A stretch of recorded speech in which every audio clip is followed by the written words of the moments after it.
মই বদৰুদ্দিন আজমল ইউডিএফৰ সভাপতি মই এতিয়াই খবৰ পাইছো যে হাজী আমিনুলক এৰেষ্ট কৰা হৈছে পেহেলগামৰ ঘটনাৰ ওপৰত মন্তব্য দিয়াৰ কাৰণে মই মন্তব্যটো শুনিছো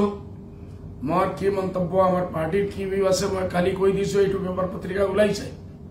ইংলিছ পেপাৰতো ওলাইছে দিল্লীতো ওলাইছে অসমতো ওলাইছে এইটো যে মন্তব্য দিছে হাজী আমিনুলে বহুত দুৰ্ভাগ্যৰ কথা এই সময়টো আমি আমাৰ চৰকাৰৰ লগত ভাৰতবৰ্ষৰ চৰকাৰৰ লগত আমি এক হৈ থকাৰ টাইম সন্ত্ৰাসবাদী হয় ইসকলৰ কোনো জাতি ধৰ্ম নহয়